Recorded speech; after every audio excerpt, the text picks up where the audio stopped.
नेता नगरी के इस सत्र में महाराष्ट्र निकाय चुनावों की बात करेंगे। क्या ये बात मानने योग्य है कि स्थानीय स्तर पर बीजेपी, एआईएमआईएम और बीजेपी कांग्रेस का गठबंधन हो गया जिला स्तर पर, और किसी भी पार्टी के प्रदेश नेतृत्व को इसकी भनक तक नहीं लगी? या ये अलग किस्म का एक राजनीतिक प्रयोग था जिस पर आउटरीच होने के बाद पार्टियों को इससे पल्ला झाड़ना पड़ा, वरना पहले इससे मौन सहमति थी? वो 68 लोग कौन हैं जो बिना चुनाव लड़े महाराष्ट्र में चुनाव जीत गए? इन सभी का ताल्लुक प्रदेश के सत्ता पक्ष से ही क्यों है? ये कौन सा मॉडल है जिसने सूरत के लोकसभा चुनावों की याद दिला दी है? और अजित पवार का मुंह फुलाना टैक्टिकल है या प्रदेश की राजनीति की कोई नई करवट? इस पर बात करेंगे। हमारे साथ जुड़े हैं Rajdeep Sardesai, consulting editor, India today TV. उनको छुट्टी के दिन तंग किया, इसके लिए माफी चाहते हैं। किरण डी तारे, एडिटर द परफेक्ट वॉइस, आप पहले महाराष्ट्र ब्यूरो चीफ रहे हैं इंडिया टुडे मैगजीन के। आपसे भी सर आपका बहुत बहुत स्वागत। और थोड़ी देर में अमिताभ तिवारी, पॉलिटिकल स्ट्रेटेजिस्ट और कमेंटेटर और डेटा एक्सपर्ट हमारे साथ जुड़ेंगे। राजदीप जी, पहले तो आप बहुत सुंदर दिख रहे हैं, अच्छे दिख रहे हैं। आप कहाँ हैं इस समय? मैं कुलदीप गोवा में हूँ, और साल की शुरुआत अगर आप गोवा में करें दिल्ली के बजाय, तो मुझे लगता है आपका मूड अच्छा होता है। इसीलिए मेरा मूड आप देख सकते हैं मेरे शर्ट से, मेरे टोपी से। गोवा मेरे पिताजी का जन्म स्थल है। मेरी पिताजी की फैमिली यही रहती है और गोवा से एक विशेष लगाव है। इसलिए मैं साल का शुरुआत हो सके तो गोवा से शुरू करता हूँ, ताकि दुनिया को गोवा के नजरिए से देखें तो दुनिया और भी सुंदर नजर आती है। निसंदेह बहुत सुंदर है गोवा। आपकी हैट बहुत अच्छी है। Are you missing Saurabh Dwivedi? Are you missing Saurabh Dwivedi? I am missing Saurabh Dwivedi. I am missing Saurabh Dwivedi. That does not mean I am not happy to be with you. ये मैं करेक्ट कर दूं कुलदीप, पर I am missing my friend Saurabh Dwivedi, क्योंकि नेता नगरी में जो एक तरह से लगाव हुआ था पिछले 6 सालों में लल्लन टॉप की टीम से, बहुत ही अच्छा रहा। मेरी जो पूरी एक्सपीरियंस पिछले 6 साल से रही, मैं बार बार लोगों को कहता हूं कि लल्लन टॉप ने हिंदी डिजिटल में एक नया इतिहास शुरू किया है। And Saurabh as the founder editor, उन्होंने बहुत कुछ लल्लन टॉप को दिया, मुझे दिया, मुझे एक तरह से मौका दिया हिंदी में लोगों से बातचीत करने के लिए। और हमारी नोक-झोंक जो भी होती थी, लेकिन दोस्ती थी और आई थिंक म्यूचुअल रिस्पेक्ट था। और मैं I think on the behalf of all viewers कहूंगा कि जो सौरभ का कंट्रीब्यूशन रहा है लल्लन टॉप के लिए, it will not be forgotten. And I think आप और आपकी पूरी टीम को मेरी तरफ से पूरी शुभकामनाएं कि आप उसी दिशा में और भी मजबूत बने। Institutions are not built by individuals, but individuals matter. पर मैं चाहता हूं कि एक तरह से वो जो नेता नगरी की नोक झोंक हो, आप कुलदीप आपके साथ करेंगे, एक बार सौरभ के साथ कर दे। अब ढूंढेंगे कि आपकी कमियां कहाँ हैं। अगर कल आपका फोटो अमित शाह के साथ मिल जाए मुझे, तो मैं आपको पूछ लूंगा, या राहुल गांधी के साथ। तो ये चलता रहेगा। देखिए, जिंदगी चलती रहती है। I wish Saurabh all the very best, क्योंकि मैं समझता हूँ he was at the top of his game, और ऐसे समय छोड़ना आसान नहीं होता। आई नो कितना लगाव उनको था लल्लन टॉप और आपसे और इंडिया टुडे ग्रुप से। तो I wish him all the best. मैंने हमेशा कहा लल्लन टॉप में एक दिन सौरभ या तो नेता बनेगा, या अभिनेता, या डायरेक्टर, या कुछ तो करेंगे। सौरभ द्विवेदी में कुछ है कि वो अपने लाइफ में कुछ करेंगे। हम जैसे लोग जो हैं, हम बस ये पत्रकारिता के आगे नहीं बढ़ पाए। अरे sir, thank you so much for your best wishes, kind words. अब अपन विषय पर आते हैं सर। 15 जनवरी को बीएमसी के चुनाव होने हैं, और उसमें जो सबसे पहली चीज जिस पे मैं चर्चा करना चाहता हूँ, उस पे देवेंद्र फडणवीस ने बाद में कहा कि उनको मिर्ची लगी तो मैं क्या करूं। कहानी ये है कि 68 जगहों पर अनअपोज्ड, निर्विरोध तरीके से भारतीय जनता पार्टी और शिंदे की शिवसेना, अजीत पवार एनसीपी से जुड़े हुए लोग 68 जगहों पर निर्विरोध जीत गए। यानी अब 29 नगर निगम की बची हुई 2801 सीटों पर ही वोटिंग होगी। ये कैसे हो गया? इसको थोड़ा, इस मॉडल को समझाइए। मतलब इसमें 44 बीजेपी के हैं, शिंदे की शिवसेना के 22 हैं, एनसीपी के भी 2 उम्मीदवार निर्विरोध हैं। विपक्ष की ओर से जाहिर है असंतोष जाहिर किया गया है। चुनाव आयोग की ओर से एक सरकारी सी प्रतिक्रिया आई है कि जो भी लोग निर्विरोध जीते हैं, हम एक एक केस की जांच करेंगे। और राज ठाकरे की पार्टी की ओर से कहा गया है कि भाई हम कोर्ट तक जाएंगे, इसको चैलेंज करेंगे। पर ये बहुत लोकल स्तर का चुनाव होता है, और वहां ये किस तरह से वर्क करता है कि ऐसा तो रहा नहीं होगा कि शरद पवार की पार्टी या कांग्रेस वहां से चुनाव लड़ने में अनिच्छुक रही होगी। तो स्थानीय स्तर पर क्या प्रत्याशी को मैनेज कर लिया जाता है? क्या विचारधारा या पार्टी का अलाइनमेंट उस स्तर पर नहीं होता जो छोटे स्तर पर, और उनको जो है इजीली, क्या ये मनी एंड मसल पावर का ही एक इस्तेमाल का ही एक रिफ्लेक्शन है? इसको कैसे पढ़ें आप इस मॉडल को? राजदीप जी, आपसे शुरुआत। ये मॉडल साफ है कुलदीप। ये सत्ता जो होती है ना, ये सत्ता इतनी ताकतवर होती है, ये कुछ भी कर सकती है। और ये केवल महाराष्ट्र से नहीं, लोकल बॉडी चुनाव आप देश भर में देखिए। कुछ साल पहले पंचायत चुनाव वेस्ट बंगाल में हुए थे। कई ऐसे पंचायत थे जहां टीएमसी के कैंडिडेट ऐसे ही अनअपोज्ड इलेक्ट हुए। उसके पहले जब लेफ्ट पावर में हुआ करती थी बंगाल में, उनके कैंडिडेट्स पंचायत में अनअपोज्ड हुआ करते थे। देश भर में जब इस तरह के लोकल बॉडी चुनाव होते हैं, क्या कहते हैं हिंदी में, जिसकी लाठी उसकी भैंस, जो जिसकी ताकत है वो कुछ भी कर सकते हैं। और खास करके लोकल लेवल की जो पॉलिटिक्स है, ज्यादातर आजकल मैं देखता हूं वो पार्टी लाइंस पर भी नहीं होती। यानी जो व्यक्ति होता है वो अपनी लोकल दादागिरी दिखाने के लिए राजनीति में आता है। तो जो भी पक्ष उसको लगे उसे सत्ता देगा और सत्ता के जरिए सामग्री देगा, क्योंकि पॉलिटिक्स एक तरह से व्यवसाय बन गया है, वो एक तरह से हावी हो जाता है। फिर आप किसी कैंडिडेट को बिठा सकते हैं, किसी को खड़ा कर सकते हैं, ये तो होता ही है। आपको आश्चर्य होगा, आपको जानकारी भी होगी कि 2024 के चुनाव में ये लोकसभा में हुआ था। मुझे याद नहीं इसके पहले लोकसभा में कब हुआ था कि एक कैंडिडेट निर्विवाद, मुझे लगता है भाजपा का कैंडिडेट सूरत से जी, सूरत में ये हुआ था। इंदौर में भी लगभग ऐसी स्थिति आ गई थी।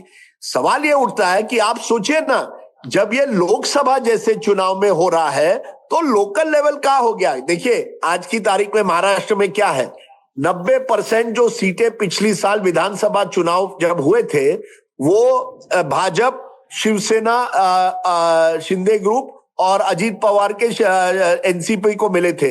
जब आपको 90% सीटें मिलती है, लगभग 80 या 90% सीटें आती है भाजपा को, उनके जो सीटों में से 90% मिली थी, तो आपकी ताकत तो होती है लोकल लेवल पर।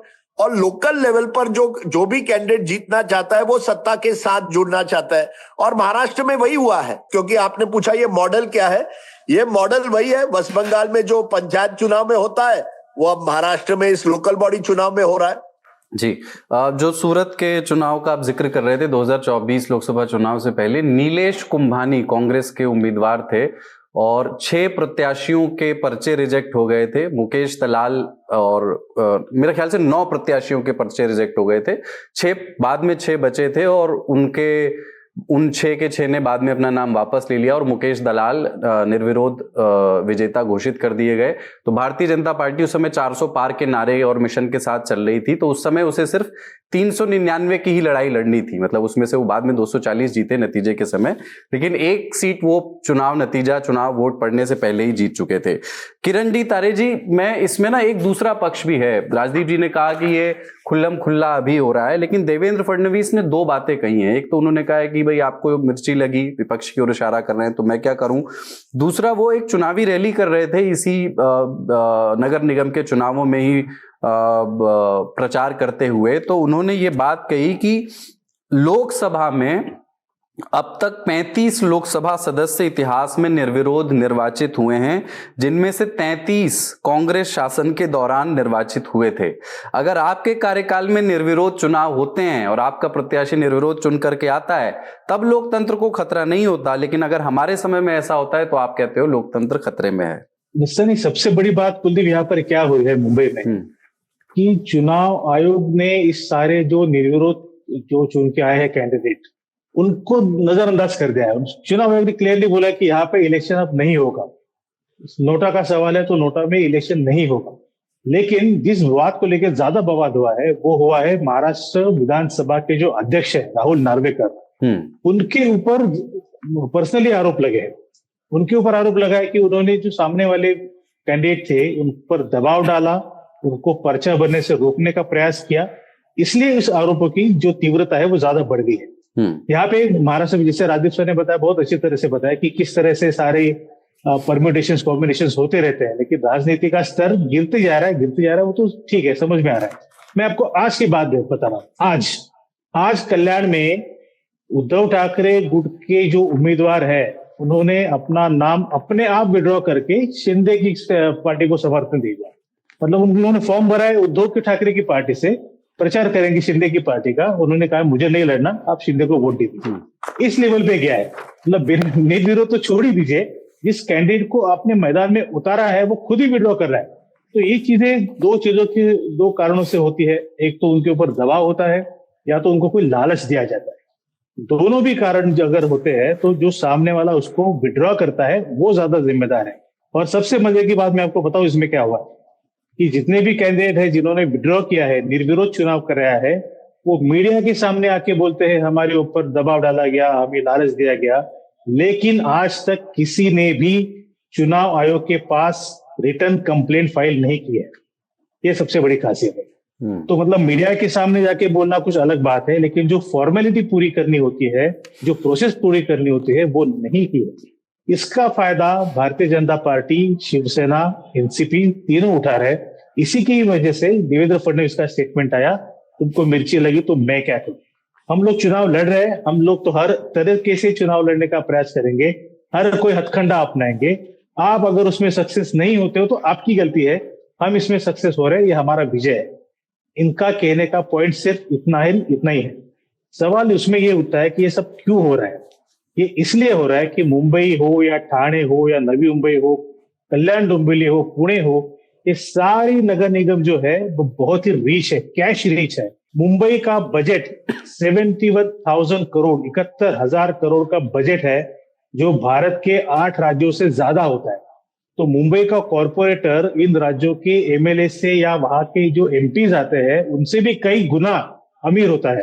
राजदीप सर भी गोवा का जो बजट है, गोवा का सालाना बजट गोवा सरकार का 25,000 करोड़ का है, और मुंबई महापालिका का बजट 71,000 करोड़ का है। तो ये जो डिफरेंस दिखता है ना, इसकी वजह से ये सारा खेल होता है। पैसा है, इसमें पैसा है, तो पैसे के ऊपर किसका कंट्रोल होना चाहिए, तो सबका कंट्रोल होना चाहिए, हमारा कंट्रोल होना चाहिए। इसी वजह से ये सब हो रहा है। मैं इससे एक जोड़ दूं, ये पैसे की बात कुलदीप जी प्लीज। बहुत इंटरेस्टिंग है कि ना केवल पैसा, कौन ये पैसे, इतना पैसा क्यों आ गया है, खास करके मुंबई और मुंबई के नजदीकी इलाके, अब पुणे में भी हुआ है, नासिक में भी हुआ है, महाराष्ट्र के शहरों में कहां से आ गया है, रियल इस्टेट, ये सब जमीन से जुड़े हुए हैं। और बहुत इंटरेस्टिंग है, कुछ साल पहले मैंने एक स्टोरी करवाई थी जिससे ये पता चला कि ठाणे जैसे जगह में 75%, यानी 4 में से 3 जो कॉर्पोरेटर थे, उनका कुछ ना कुछ कंस्ट्रक्शन इंडस्ट्री से लेना देना था। या तो वो खुद कॉन्ट्रैक्टर थे, या डेवलपर थे, या बिल्डर थे।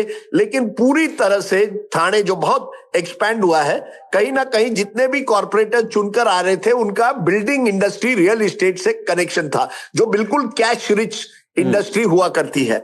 अब आप देखेंगे ये सारे महाराष्ट्र के इस चुनाव में यही हो रहा है। एक जमाने में हम बात करते थे, 90 के जमाने में, जब ये एक तरह से शहरीकरण और बढ़ गया, कि पॉलिटिशियन, रियल एस्टेट डेवलपर और अंडरवर्ल्ड, इन तीनों के बीच में साठगांठ है, और यही एक तरह से मुंबई को कंट्रोल करने की कोशिश कर रहे हैं। रियल एस्टेट माफिया की बात होती थी। अब क्या हुआ है, अब जो रियल एस्टेट के लोग हैं उन्होंने तय किया है, चलो यार ये सब छोड़ो, हम राजनीति में आ जाते हैं। और राजनीतिक ऐसे लोग हैं, उन्होंने कहा छोड़ो यार ये किसी के साथ साठगांठ, हम खुद बिल्डर बन जाते हैं।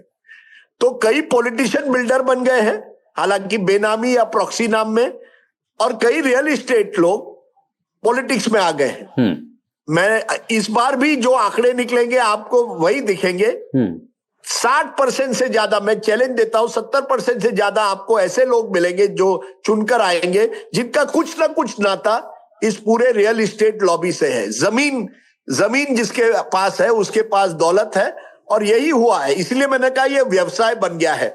ये कोई अब ना कोई पॉलिटिकल पार्टी के कंट्रोल में है ना कुछ है, जिसके हाथ में सत्ता है वो इस सत्ता का दुरुपयोग करके अपनी एक तरह से अपनी एक बिजनेस एंटरप्राइज बना रहा है पॉलिटिक्स के जरिए। ठीक है, अब दो महत्वपूर्ण बातें, दो जो राजनीति में बड़ी अतरंगी लगती हैं। जैसे ओवैसी साहब ना सफाई देते देते थक गए कि भाई साहब हम बीजेपी की बी टीम नहीं है, लेकिन महाराष्ट्र से एक ऐसी घटना सामने आई जिसमें मतलब एक, भले ही उस, जाहिर है कि असदुद्दीन ओवैसी को संभवतः उसकी जानकारी भी नहीं रही होगी, पर अकोला जिले के अकोट नगर परिषद का ये मामला, 35 सीट बीजेपी वहां से 11 जीती, ओवैसी की पार्टी के 5 लोग जीते, और ये सभी भी अपना हरा लेकर के भारतीय जनता पार्टी के भगवा के परचम के पीछे चल दिए, और अकोट विकास मंच नाम का एक गठबंधन बनाया गया। इसमें बीजेपी भी है, AIMIM भी है, शिवसेना के दोनों गुट हैं, शिंदे और ठाकरे, एनसीपी के दोनों गुट हैं, और बच्चू कडू की प्रहर जनशक्ति पार्टी इसमें शामिल हुई।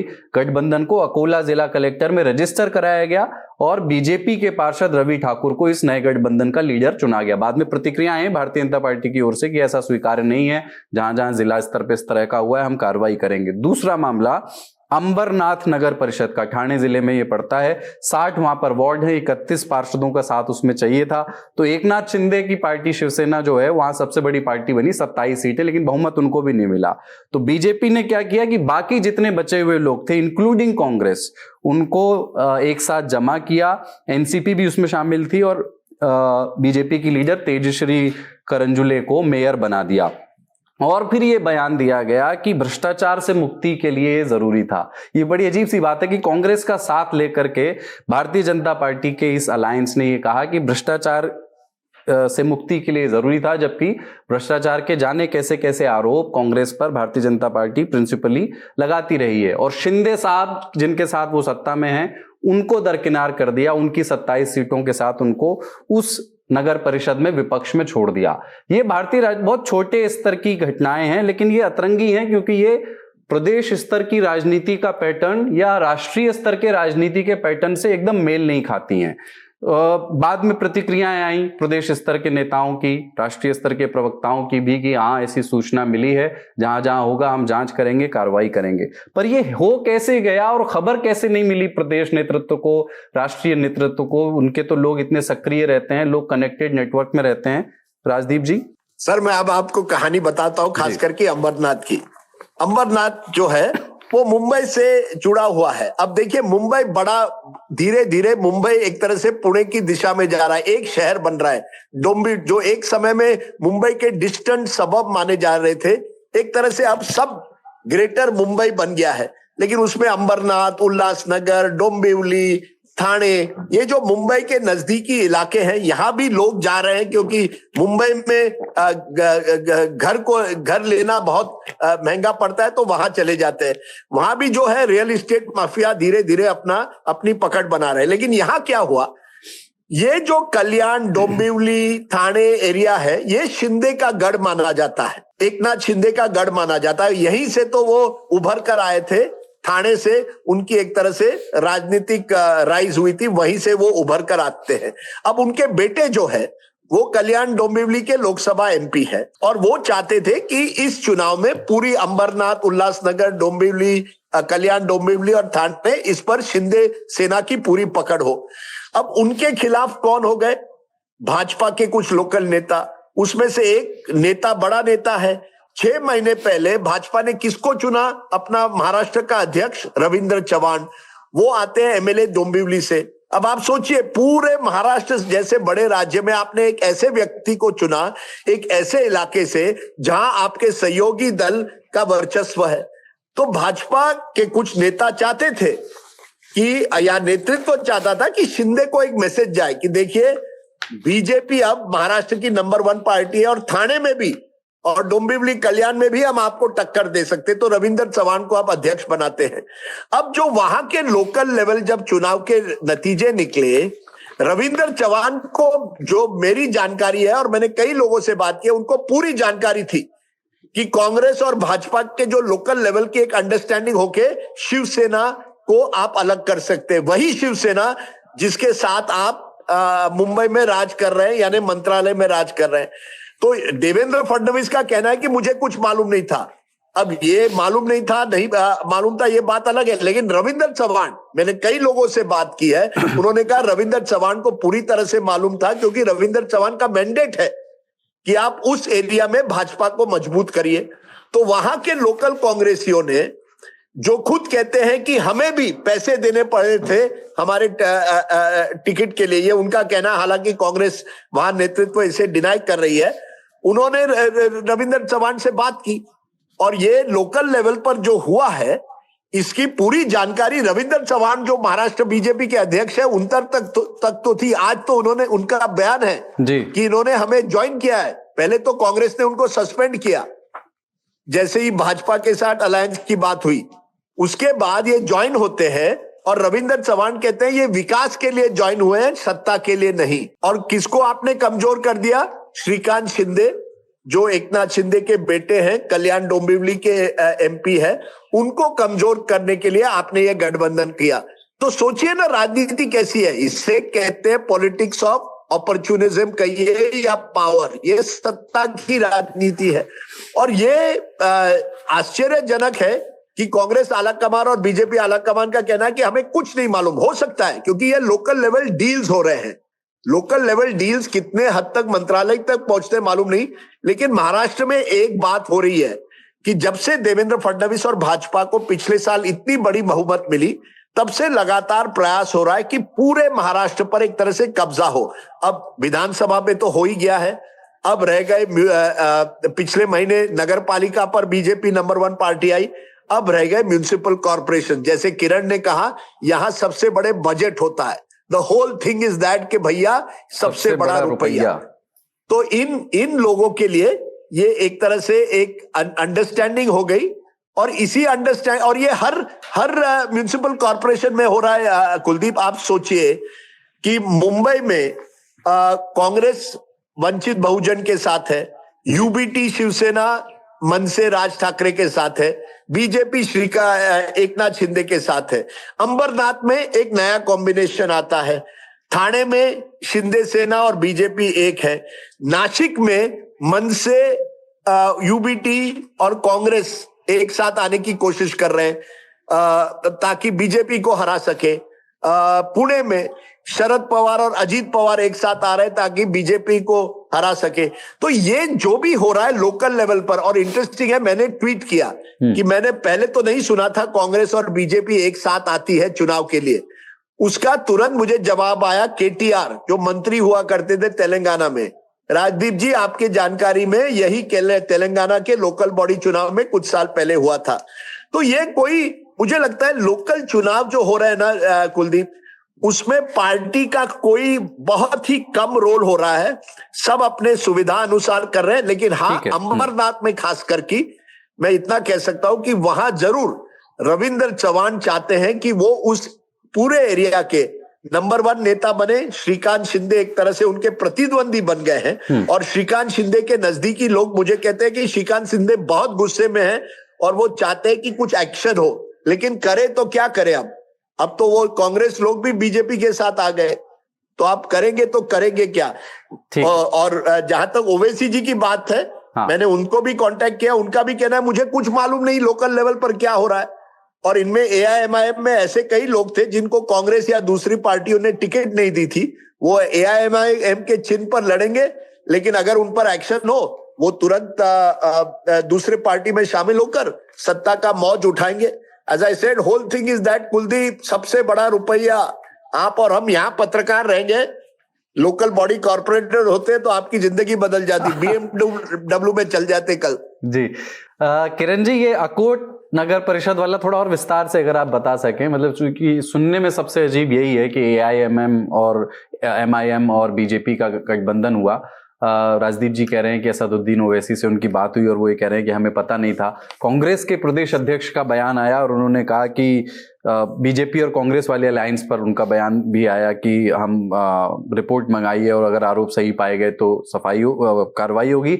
देवेंद्र फडणवीस का इस वाले पर प्रतिक्रिया आई कि इस तरह का गठबंधन बिल्कुल स्वीकार नहीं है, कांग्रेस और एआईएमएम के साथ बीजेपी का गठबंधन मंजूर नहीं है, इसे खत्म करना होगा और इसके लिए निर्देश दे दिए गए, सस्पेंड कर दिया गया। लेकिन ये हो कैसे गया? क्या ये माना जाए कि ये बिल्कुल लोकल स्तर पर हुआ, वहां पर भी किसी को कोई भनक नहीं लगी, कोई जानकारी नहीं हुई? नहीं, मेरी जानकारी तो ऐसे कि ये लोकल लेवल पे भले ही हुआ हो, लेकिन विदाउट हाईकमांड को इन्फॉर्म किए बिना, उनकी सम्मति के बिना ये नहीं हुआ है। अपने अपने नेताओं को बताया गया था कि ऐसा हम लोग करने वाले हैं, आपकी क्या राय है इसमें बताइए। हाईकमांड ने मतलब जब प्रदेश स्तर के जो नेता है उन्होंने कोई रोका नहीं उनको, उन्होंने कोई रोक टोक नहीं किया, उन्होंने बोला ठीक है आप कीजिए, देखते हैं बाद में क्या होता है, जब रिएक्शन आएगी तब देखा जाएगा। और रिएक्शन इतनी तेज आ गई कि उनको विड्रॉ करना पड़ा। सारी पार्टियां बोल रही है कि हमें मंजूर नहीं है। जब सबको मंजूर नहीं है तो अलायंस हुआ क्यों? और अलायंस ऐसा अनाउंस नहीं हुआ है। अलायंस होने के बाद कलेक्टर के पास जाके बाकायदा उसको रजिस्टर किया गया। कलेक्टर ऑफिस में कोई जाता है तो उसकी भनक तुरंत मंत्रालय में पहुंचती है। इस बात को लेके किसी को खबर नहीं थी, ये इस पर भरोसा करना बहुत ही मुश्किल है। मैं तो इसको मानता ही नहीं हूँ। मुझे ऐसा लगता है कि ऊपर से बोला गया था, आप इसको एक प्रयोग की तरह देखिए, कैसा इसको चैनलाइज कर सकते हैं वो देखिए, एक बार जो रिएक्शन आएगी तब उसके बाद में सोचेगी। अब तो अलायंस बन गया है, उसको अलायंस को ऑफिशियल दर्जा मिल चुका है वहां पे, उसको डिसमेंटल करना पड़ेगा, उसकी अलग से प्रोसीजर करनी पड़ेगी। अगर ये प्रोसीजर होती है तो ही हम लोग मानेंगे कि सारे राजनीतिक दल जो है इसको लेकर सीरियस है। अदरवाइज ये सारा पॉलिटिकल कन्वीनियंस का मामला है। आप भी चुप रहिए, हम भी चुप रहेंगे, दोनों मिलकर सत्ता में रहेंगे, 5 साल ऐश करेंगे, ये वाला मामला है। जहाँ की अंबरनाथ की बात है, अंबरनाथ में क्या हुआ है कि जैसा राजेश सर ने जो बता दिया, उसमें एक एंगल और है। श्रीकांत शिंदे को लेकर वहां की भारतीय जनता पार्टी आज से नहीं कई सालों से खफा है। श्रीकांत शिंदे की तीसरी टर्म है, मतलब वो 15 साल वहां पे एमपी रहने वाले हैं, उसमें से 11 साल हो गए हैं। 2024 का इलेक्शन होने से 1 साल पहले डोंबिवली की भारतीय जनता पार्टी ने वहां पे ऑफिशियल रिजोल्यूशन किया था कि भारतीय जनता पार्टी का कोई भी कार्यकर्ता श्रीकांत शिंदे को वोट नहीं देगा, श्रीकांत शिंदे के लिए प्रचार नहीं करेगा, ऐसा ऑफिशियली किया था, ऑफिशियल रिजोल्यूशन करके पास किया था।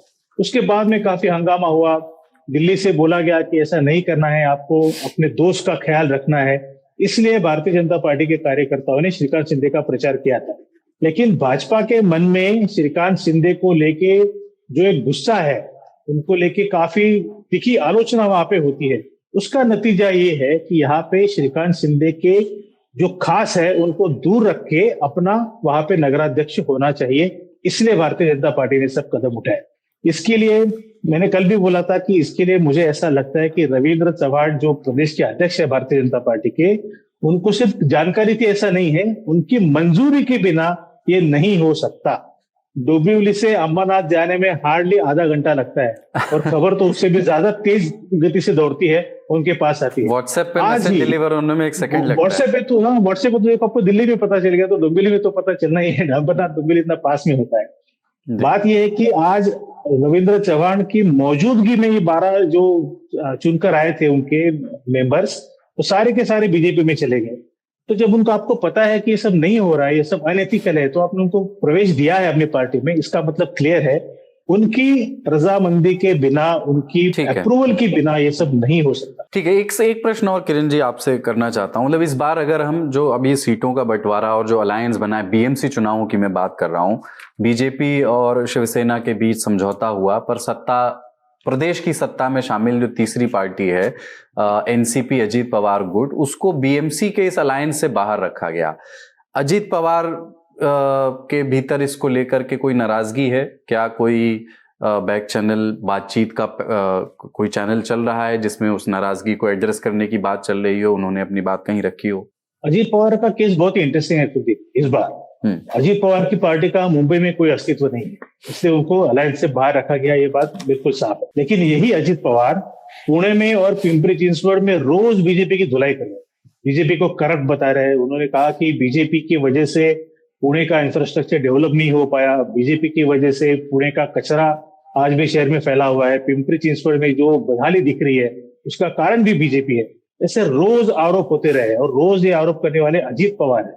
अजीत पवार को उत्तर देते समय भाजपा के नेता क्या बोल रहे हैं? भाजपा के नेता आरोप कर रहे हैं इरिगेशन स्कैम को लेकर। कल ही चंद्रशेखर बावनकुळे ने कहा कि 70,000 करोड़ का स्कैम था और उसकी इंक्वायरी अभी तक बंद नहीं हुई है। ये सारा जो मामला चल रहा है ना, ये आगे वही है कि शहर को कंट्रोल करना है। पुणे और पिंपरी चिंचवड़ दोनों शहर ऐसे हैं जहां पे अजीत पवार का सालों तक वर्चस्व था, जो पिछली बार बीजेपी ने तोड़ दिया। जब अजीत पवार शरद पवार के साथ में थे, वो बीजेपी के पास उस समय नहीं थे, बीजेपी ने उनसे सत्ता हथिया ली, अपने हाथों में ले ली। इसका गुस्सा अजीत पवार के मन में आज भी है और वो उसका भरपाई करना चाहते हैं। इसलिए पुणे और पिंपरी चिंचवड़ की बात जहां तक आती है, अजीत पवार बौखला जाता है। अजीत पवार को लगता है कि पुणे पे जो मेरा बचा कुचा अस्तित्व है, मुझे शरद पवार को दिखाने के लिए जो ताकत मिलती है वो पुणे से आती है। अगर वो ताकत भी छीन जाएगी तो शरद पवार के सामने मेरा क्या अस्तित्व रहेगा, मेरा तो पूरे नाक ही कट जाएगी। इसलिए अजीत पवार जानबूझ के भारतीय जनता पार्टी को टारगेट कर रहे हैं इन दोनों शहरों में। वहां पे एक और इंटरेस्टिंग चीज ऐसी है कि मुरलीधर मोहोळ जो पुणे के एमपी है, उनके पास केंद्रीय राजनीति का जिम्मा है, उनके पास एमओएस है वो यूनियन कैबिनेट में, और एमओएस किस डिपार्टमेंट के है, तो उनके पास मिनिस्ट्री है कॉर्पोरेशन, जो सीधा अमित शाह को रिपोर्ट करती है। तो पुणे में क्या हो रहा है इसकी जानकारी अमित शाह को मिलती है, और Amit Shah indirectly cooperative department के माध्यम से पुणे की सारी जो कोऑपरेटिव संस्थाएं हैं उनको कंट्रोल करना चाहते हैं, ऐसा अजीत पवार के मन में किसी ने भर दिया है। तो अजीत पवार को अपना अस्तित्व अगर वहां पे टिका के रखना है तो उनको बीजेपी से टक्कर लेनी पड़ेगी, और पुणे और पिंपरी चिंचवड़ में टक्कर लेते समय उनका मुंबई की तरफ बिल्कुल भी ध्यान नहीं है, क्योंकि मुंबई में उसकी पार्टी का कोई अस्तित्व ही नहीं है। नवाब मलिक को छोड़ दिया जाए तो मुंबई में एनसीपी का कोई भी नेता जिसे किसी तरह का जन समर्थन प्राप्त है, ऐसा हम किसी का नाम भी नहीं ले सकते, ऐसी कंडीशन वहां पर है। इसलिए पुणे और पिंपरी चिंचवड़ दोनों ही जगहों पे अजीत पवार कड़े के टक्कर ले रहे हैं। अहमदनगर की कंडीशन अलग है, जिसका नाम अभी अहिल्यानगर हो गया है। तो अहिल्यानगर में अजीत पवार की शिवसेना, अजीत पवार की राष्ट्रवादी कांग्रेस और बीजेपी वहां पे साथ में लग रही है, क्योंकि वहां पे बीजेपी के जितने कार्यकर्ता है उसमें से आधे कार्यकर्ता तो अजीत पवार की पार्टी से आए हुए हैं। तो वहां पे मिलीजुली सब लड़ाई हो रही है। लेकिन पुणे, पिंपरी चिंचवड़, मुंबई में सब अलग अलग है। अपनी अपनी जो ताकत है, अपनी अपनी ताकत जो है वो दिखाने का प्रयास लोकल लेवल पे होता है। और मैं आपको बता दूं, किसी जमाने में आज मुंबई एशिया की रिचेस्ट म्युनिसिपल कॉर्पोरेशन है, लेकिन किसी जमाने में एशिया की रिचेस्ट कॉर्पोरेशन पिंपरी चिंचवड़ हुआ करती थी और वहां अजीत पवार का वर्चस्व। जी, मैं इससे एक छोटी सी बात जोड़ देता हूं कुलदीप, आपके दर्शकों को जानकारी के लिए, कि देखिए महाराष्ट्र की राजनीति जानने के लिए आपको उसका इतिहास थोड़ा देखना पड़ेगा कि ये सत्रपी राजनीति है। क्या करते थे शरद पवार या कांग्रेस के नेता? मुंबई में राज करते थे, लेकिन कैसे कि हर डिस्ट्रिक्ट में उनका एक सत्रप एक तरह से हुआ करता था। वो कोऑपरेटिव मूवमेंट से ज्यादा तक जुड़ा हुआ था। पश्चिम महाराष्ट्र में जो कोऑपरेटिव कंट्रोल करता था वो वहां का एक तरह से राजा, एक तरह से मॉडर्न डे राजा कहिए। और कांग्रेसी सिस्टम ऐसी थी कि मैं अगर मुंबई में राज कर रहा हूं, मुख्यमंत्री हूं, तो मैं इन सत्रपों को खुश करने में लगा रहता था। ये कांग्रेस सिस्टम एक तरह से हुआ था, जिसे अंग्रेजी में पेट्रन क्लाइंट सिस्टम कहा जाता था।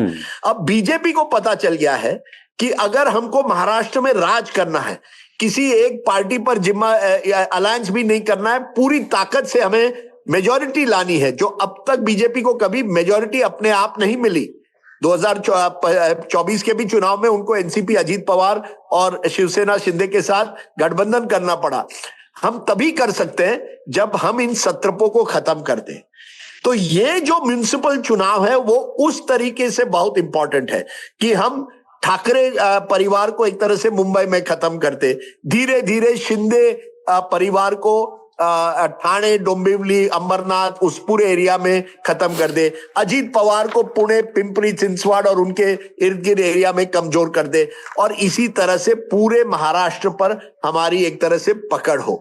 जब पकड़ तभी होती है जब आप इन क्षेत्रीय पार्टियों या ये क्षेत्रीय सत्रपों को कमजोर करते हैं, और यही मुझे लगता है बीजेपी की रणनीति है। और आप देखेंगे अगले कुछ सालों में वो इसी पर निर्भर करके अपने आप को एक तरह से महाराष्ट्र की डोमिनेंट पार्टी करने की कोशिश करेगी। एक चीज और है इसमें, जैसे विधानसभा चुनाव में तो हमने देखा कि मतलब हर पार्टी के दो टुकड़े हो गए और उतना ही कंफ्यूजिंग हो गया था, पर ये जो नगर निगम के चुनाव है इनको समझना उससे भी ज्यादा कॉम्प्लेक्स हो गया है। लेकिन राजदीप जी, बड़े भाई और छोटे भाई के लिहाज से देखें, एकनाथ शिंदे और भारतीय जनता पार्टी, प्रदेश में बहुत स्पष्ट हो गया कौन बड़ा भाई है। लेकिन बीएमसी के चुनाव में भी जिस तरह से सीट बंटवारा और नेगोशिएशन हुआ है, 100 से 125 सीटें पहले एकनाथ शिंदे मांग रहे थे, लेकिन उनको 90 पर ही सीमित कर लिया गया और 137 सीटों पर अभी तक की जानकारी के मुताबिक भारतीय जनता पार्टी के प्रत्याशी चुनाव लड़ेंगे। यानी ये लगभग तय है कि अगर ये जीतता है गठबंधन तो मेयर भारतीय जनता पार्टी का ही होगा। तो बीएमसी के स्तर पर भी अब ये तय हो गया है, महाराष्ट्र की राजनीति में किसी भी अलायंस में अब विधानसभा ही नहीं, नगर निगम के स्तर पर भी भारतीय जनता पार्टी ही बड़ा भाई है। बिल्कुल, मुझे लगता है अगर आप थाने को छोड़े तो आज की तारीख में वही नजर आता है, मुंबई में भी वही नजर आता है। और ये देखिए, बीजेपी ने पिछले चुनाव जब बीएमसी के हुए थे तब भी वो शिवसेना जो एकजुट शिवसेना थी उससे केवल 2 सीट पीछे थी। 82 सीट बीजेपी को आई और शिवसेना जो इकट्ठा थी उनको 84 आई थी। इस बार भी बीजेपी की पूरी कोशिश है और आप देखेंगे कि बीजेपी के ज्यादा जो कैंडिडेट्स हैं वो किसके खिलाफ लड़ रहे हैं, कांग्रेस के खिलाफ या बीबीए जो कमजोर नजर आते हैं। जो कॉन्टेस्ट हो रहा है वो कहां हो रहा है, शिवसेना शिंदे और शिवसेना यूबीटी के बीच में और मनसे के बीच, क्योंकि 2 बैटल है मुंबई में, 2 बैटल चल रहे हैं। एक कि मुंबई की पार्टी नंबर 1 कौन है और कौन सत्ता में आएगा, और दूसरा बैटल असली शिवसेना कौन है। इन दोनों बैटल की चाबी एक तरह से बीजेपी को लगता है अपने हाथों में है और इसी वजह से आप देखेंगे सीटों का बंटवारा हो या कौन बनेगा मेयर, जो चुनाव के बाद पता चलेगा। बीजेपी के हाथों में चाबी सत्ता की अब है और पूरे महाराष्ट्र में उनकी यही कोशिश रही है कि सहयोगी दल जो है उनको भी एक तरह से किस तरह से कमजोर किया जाए। हालांकि शिंदे गुट का मानना है कि 90 सीट जो हमें मिले हम पूरी तरह से लड़ रहे हैं, लेकिन वो जानते हैं कि जैसे ही उन्होंने बीजेपी को ज्यादा सीटें देने के लिए वो मजबूर या मंजूर कर दी उन्होंने, बीजेपी अब मुंबई की अगर चुनाव उनकी तरफ जाता है तो बीजेपी इस अलायंस की नंबर 1 पार्टी रहेगी और इस वजह से शिंदे सेना के पास ऑप्शंस बहुत कम है। अब करे तो क्या करें, शिवसेना को, शिंदे सेना की पहली चैलेंज है कि अब आप दिखा दे कि ठाकरे बंधुओं को हमने कमजोर किया, कि असली ठाकरे ब्रांड जो है वो शिंदे सेना के साथ है। तो ये उनकी लड़ाई हो रही है। मजे कौन ले रहा है, बीजेपी, क्योंकि बीजेपी जानता है कि इस लड़ाई में ये दोनों सेना कमजोर हो जाएंगे और जीतेगा बीजेपी। तो बीजेपी की दूरदृष्टि है। और मुझे अभी भी याद है कि प्रमोद महाजन से मैंने कई साल पहले बात की थी, लेट प्रमोद महाजन, हो गए 20-25 साल हुए होंगे, बाला साहेब ठाकरे तब भी थे और वो मीटिंग से आए थे और बाला साहेब ठाकरे ने उनको साफ कहा था कि 2/3 सीटें विधानसभा में हम लड़ेंगे, 1/3 आप लड़ोगे। और इस पर बहुत बहस हो रही थी क्योंकि तब तक वाजपेयी जी की सरकार आई थी दिल्ली में और प्रमोद महाजन कह रहे थे देखिए बीजेपी भी अब बड़ी राष्ट्रीय पार्टी है, आपको हमारे पर भी भरोसा करके हमको ज्यादा सीटें देनी है। तो बहुत मशक्कत के बाद थोड़ी ज्यादा सीटें देने पर ठाकरे जी तैयार हुए, लेकिन फिर भी कहा सबसे अधिक सीट हम लड़ेंगे। तो प्रमोद महाजन मान गए। तो मैंने कहा प्रमोद जी आप माने क्यों? उन्होंने कहा देखो कभी कभी जो लड़ाई होती है वो लंबी है, जब तक बाला साहेब ठाकरे है तब तक हम मानेंगे, बाला साहेब ठाकरे के बाद क्या होगा इसके भी बारे में हम सोच रहे हैं और तब आप देखेंगे कि कौन असली हिंदुत्व पार्टी है। मुझे अभी भी वो उनके शब्द याद है क्योंकि वही हो रहा है कि बीजेपी ने एक तरह से अपने आप को महाराष्ट्र की नंबर 1 हिंदुत्व पार्टी बनाया है, जहां मराठी मानुस की जो पार्टियां हैं वो एक दूसरे में आपस में लड़ रही है और यही मुझे लगता है भाजपा चाहती थी। किरण जी, एक सवाल और है कि मतलब हम अजीत पवार वाले विषय पे बात कर रहे थे, पर अजीत पवार और प्रदेश की बीजेपी लीडरशिप के बीच में जो बयानों के एक्सचेंज हुए, जिस तरह की कड़वाहट, जो जिस तरह के कहा सुनी हुई है, उसका क्या होगा? मतलब मैं इसलिए बता दे रहा हूं सिर्फ हमारे दर्शकों के लिए उसका एक सीक्वेंस की अजीत पवार बीजेपी के साथ प्रदेश सरकार में हैं और इस समय बीजेपी के खिलाफ चुनाव लड़ रहे हैं। आपने बताया प्रचार भी कर रहे हैं, कड़वा भी बोल रहे हैं। तो केंद्रीय राज्य मंत्री मुरलीधर मोहोल ने कहा कि अजीत पवार पुणे में क्रिमिनल बैकग्राउंड के लोगों को टिकट दे रहे हैं, चुनाव में उतार रहे हैं। तो अजीत पवार ने इस पर जवाब दिया कि जिन लोगों ने कभी मुझ पर 70,000 करोड़ के घोटाले का आरोप लगाया था, आज मैं देखो उनके साथ सत्ता में हूं, तो अदालत जब तक किसी को दोषी साबित न कर दे तब तक उसको दोषी नहीं मानना चाहिए। उसके बाद भाजपा प्रदेश अध्यक्ष रविंद्र चव्हाण ने यह कहा कि अजीत पवार अपने गिरेबान में झांके, अगर मैंने बोलना शुरू किया तो वो मुश्किल में पड़ सकते हैं। जो ध्वनियां हैं अंतरिक्ष में ये छोड़ी गई, ये निर्वात में जाकर शून्य में खत्म तो नहीं हो जाएंगी, ये बयान तो कायम रहेंगे ही। अब ये चुनाव नगर निगम के निपटेंगे तो प्रदेश विधानसभा में तीनों पार्टियों को साथ में मिलकर काम करना है। इसका असर आपको लगता है कि प्रदेश की राजनीति पे कुछ पड़ेगा, या ये इस तरह की एक राजनीतिक अंडरस्टैंडिंग और परिपक्वता तो होती ही है कि ये चुनाव अलग हैं और इसमें थोड़ी कड़वाहट रहेंगी, बयान भी होंगे, लेकिन इन चुनावों के निपटने के बाद वो प्रदेश में साझेदार है एनसीपी अजीत पवार गुट की, और वो एक उस पर कोई असर नहीं पड़ने वाला है इसका? नहीं, बहुत ही इंटरेस्टिंग चीज ऐसे है उसमें कुलदीप कि पुणे में अजित पवार ये सारी बयानबाजी कर रहे हैं। पुणे में अजित पवार भारतीय जनता पार्टी को रोज क्रिटिसाइज कर रहे हैं, और पुणे से लग के जो अहिल्या नगर है वहां पे भारतीय जनता पार्टी और अजित पवार की पार्टी साथ में चुनाव लड़ रहे हैं। तो मुझे लगता है ये सिर्फ स्थानीय इकाइयों तक ही सीमित होगा, इसका प्रदेश की राजनीति के ऊपर कोई असर नहीं होगा। कल जैसे मैंने कहा कि चंद्रशेखर बावनकुळे ने स्टेटमेंट दिया कि 70,000 करोड़ के स्कैम की अभी तक इंक्वायरी पूरी नहीं हुई है। ये एक तरह से धमकी देने वाला बात हुआ ना, कि आपको धमकी दिया जा रहा है, अजित पवार को बताया जा रहा है कि अभी तक इंक्वायरी पूरी नहीं हुई, आप जरा संभाल के रहिए। इस तरह से जो होगा, अजित पवार और भारतीय जनता पार्टी आपस में लड़ेंगे, वो पुणे में लड़ेंगे। और पुणे की लड़ाई भी कैसी है, अजित पवार और मुरलीधर मोहोळ इनके बीच की लड़ाई है। इसके पीछे की आपको मैं एक बैकग्राउंड बताता हूँ, तो बहुत इंटरेस्टिंग चीज है ये सब। पुणे का एक ट्रस्ट है, एक बोर्डिंग स्कूल है जिसको जैन समाज चलाता है।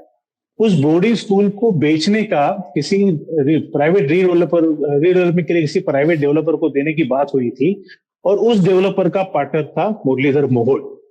ये सारी चीजें मीडिया में आ गई, और मैं आपको बताना चाहूंगा, इंडिया टुडे ने ये बात उजागर की थी, इंडिया टुडे की स्टोरी थी, मुंबई तक ने स्टोरी की थी। इसके बाद मुरलीधर मोहोळ के ऊपर बहुत ज्यादा क्रिटिसिज्म हुआ। मुरलीधर मोहोळ का मानना है कि इसके पीछे अजित पवार है, अजित पवार ने ये सब करा है। कुछ दिनों के बाद मैच पलट गई, सीन पलट गया। कुछ दिनों के बाद बात ऐसी सामने आई कि अजित पवार के जो बेटे हैं पार्थ पवार, उन्होंने SC ST के लिए जो जमीन रिजर्व है, उस जमीन को कम से कम कीमत में, जो 1850 करोड़ की जमीन 30 करोड़ में उन्होंने ले ली, और बहुत बड़ा स्कैम हो गया पुणे में। ऐसी सारी न्यूज आना शुरू हो गया।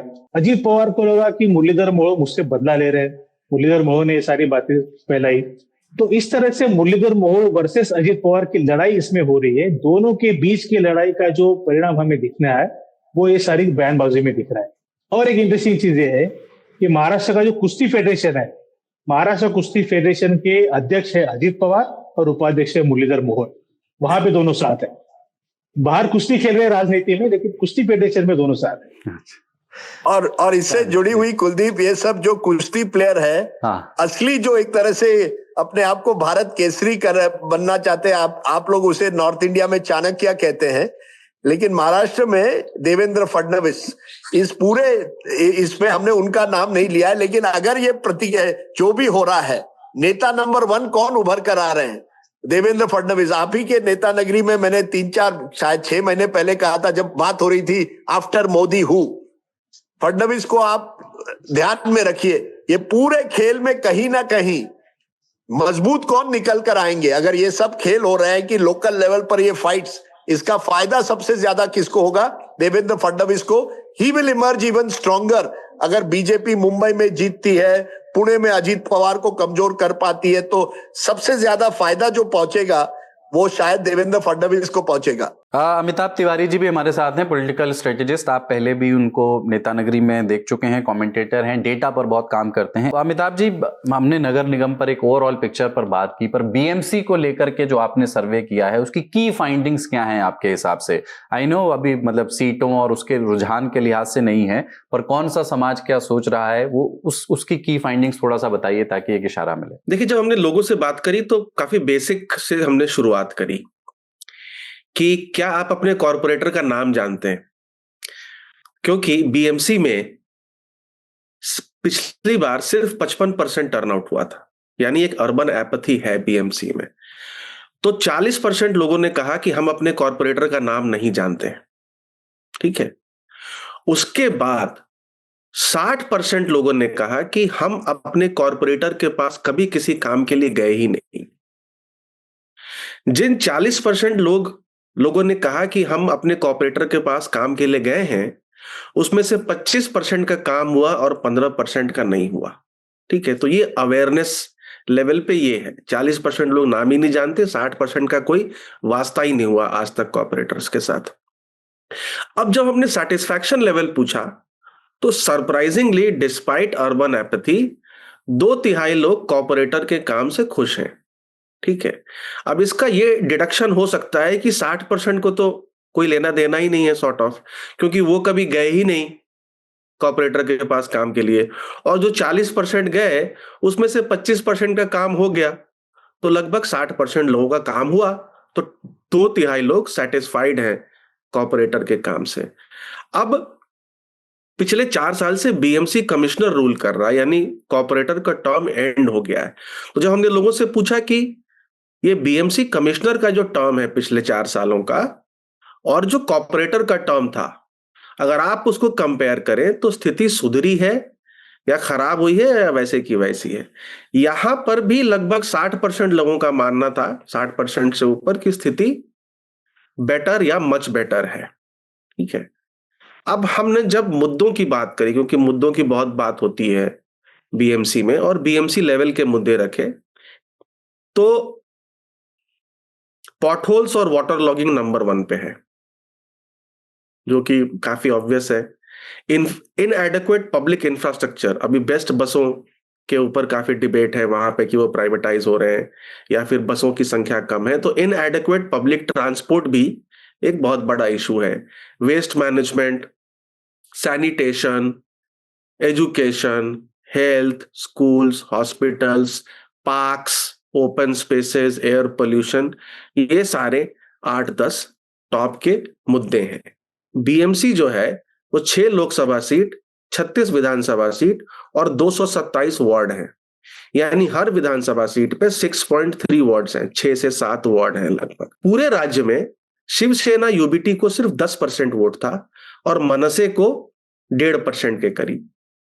लेकिन मुंबई में शिवसेना यूबीटी को 24% वोट था और मनसे को 7%, यानी लगभग 31% वोट शेयर था मनसे और शिवसेना यूबीटी का इस क्षेत्र में।